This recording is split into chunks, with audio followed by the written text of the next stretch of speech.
She posted it at 11:42 a.m. I was in the middle of a client meeting when my phone lit up with a notification. Her caption read, "Some husbands think they're irreplaceable." The tone was smug, almost proud. The comments made it worse. Laughing emojis, her friends piling on, feeding that fragile ego of hers like they always did. I didn't think twice.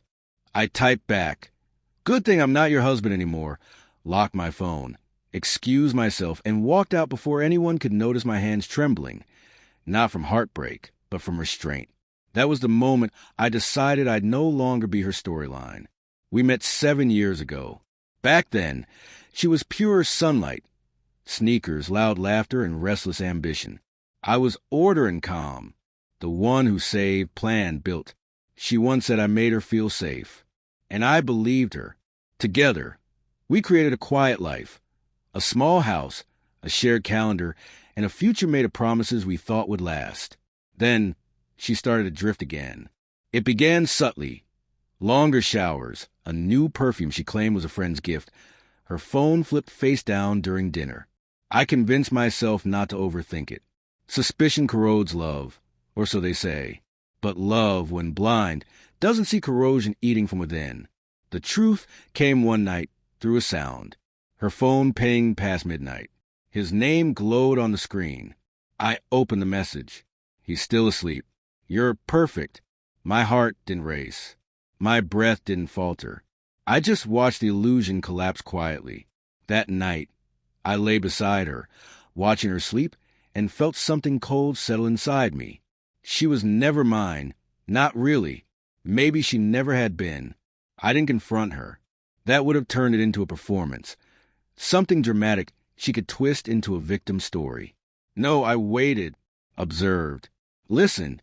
She thought she was clever, hiding behind passwords and half-truths. What she didn't know was that months earlier, when she forgot her passcode, I'd mirrored her phone to my laptop. I saw everything. Every rehearsed lie, every flirty call, every secret plan she made with her coworker. So I made a plan of my own. Step one was financial. The joint account she loved to use for her impulsive shopping became my quiet project. Bit by bit, I shifted the funds until only enough remained for groceries. The rest went into a private account under my name. Step two was emotional. She had no idea the divorce papers were already drawn up, timed perfectly for the week after a big romantic reset trip she wouldn't stop talking about. The Maldives. I let her fantasize. Then I canceled the trip, used the refund to buy a new car, one she'd never touch. After that, I went silent. And silence, I've learned, is unsettling. She began asking if I was distant, if something was wrong. I smiled, said everything was fine, kissed her cheek, and watched her drift asleep as her phone buzzed beside the bed. The day I left, I didn't shout. I didn't cry. I simply signed the papers, placed them neatly on the kitchen counter, and walked out with my keys. 2 days later, she made that post, "Some husbands think they're irreplaceable." It was her attempt to control the story, to make it seem like she'd been the one to leave. So I gave her what she wanted, attention, just not the kind she expected. When her family saw my comment, the calls started. Questions she couldn't answer. Her aunt messaged me, asking gently if the divorce was real. I replied with a photo, the decree, and my new car parked outside my apartment. By evening, her mother was in tears, her cousins were whispering, and her perfect online image began to unravel. For the first time, she couldn't rewrite the narrative. She tried to reach out. Texts, missed calls, voice messages filled with confusion and desperation. "Why would you do this online? You're humiliating me. Can we talk?" No, we couldn't. She'd spent months rewriting our story, while I crafted an ending she couldn't manipulate. The real moment of peace came a week later, when she appeared at my door.